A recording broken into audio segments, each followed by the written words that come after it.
Hi friends, welcome back to our channel. మనం రొయ్యల curry అనేది ఎక్కువ టైం తీసుకోకుండా ఈజీగా సింపుల్గా ఇలా చేశారంటే చాలా టేస్టీగా ఉంటుంది. ఎక్కువ టైం కూడా వేస్ట్ అవ్వదు. ఫస్ట్ దీని ప్రాసెస్ చూద్దాం రండి. ఫస్ట్ ఒక ప్యాన్లో ఆయిల్ తీసుకొని ఆయిల్ హీట్ అయిన తర్వాత జీలకర్ర, అలాగే సన్నగా తరిగిన ఉల్లిపాయలు, 2 రెమ్మల కరివేపాకు వేసి అవన్నీ ఒకసారి బాగా ఫ్రై చేయాలి. ఉల్లిపాయలు అనేవి బాగా ఫ్రై అయిన తర్వాత నేను మసాలా పేస్ట్ వేశాను. అందులో ఒక టమాటో, ఒక ఆనియన్ వేశాను, మసాలా పేస్ట్లా చేశాను. అది కూడా ఒకసారి బాగా కలిపి అందులో కొంచెం పసుపు, అలాగే కొంచెం ఉప్పు వేసి బాగా ఫ్రై చేయండి. ఇది మీడియం టు లో ఫ్లేమ్లో చేసుకుంటే బాగుంటుంది టేస్ట్.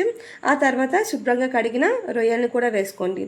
నేను పసుపు అలాగే ఉప్పుతో కడిగాను రొయ్యలు. మీరు అలా పసుపు ఉప్పు వేసి కడగడం వల్ల రొయ్యలు అనేది నీచు వాసన రాకుండా ఉంటుంది.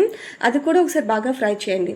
రొయ్యల్లోంచి వాటర్ అనేది వస్తుంది కదా, అదంతా ఇంకిపోయేంత వరకు బాగా కలిపి ఆ తర్వాత మీ టేస్ట్కి తగ్గట్టు కారం, అలాగే కొంచెం ధనియాల పొడి, అలాగే కొంచెం గరం మసాలా వేసుకొని ఆ మసాలాలు కూడా ఒకసారి బాగా ఫ్రై చేయండి. ఇలా అయినా తినవచ్చు, బాగానే ఉంటుంది. మీకు గ్రేవీలా కావాలనుకుంటే కొంచెం వాటర్ యాడ్ చేసుకుంటే సరిపోతుంది. ఆల్రెడీ మనం రొయ్యలు బాగా ఫ్రై చేసాం కదా, ఉడికిపోయి ఉంటాయి. అందుకే కొంచెం వాటర్ వేసుకొని మీ టేస్ట్కి తగ్గట్టు అన్నీ సరిపోయలేదో చూసుకొని స్టవ్ ఆఫ్ చేసుకోండి. అంతే, చాలా ఈజీగా అయిపోయింది కదా. ఎవరైనా ఈజీగా చేసేయచ్చు. మన ఛానల్ లైక్ చేయండి, అలాగే సబ్స్క్రైబ్ చేయండి.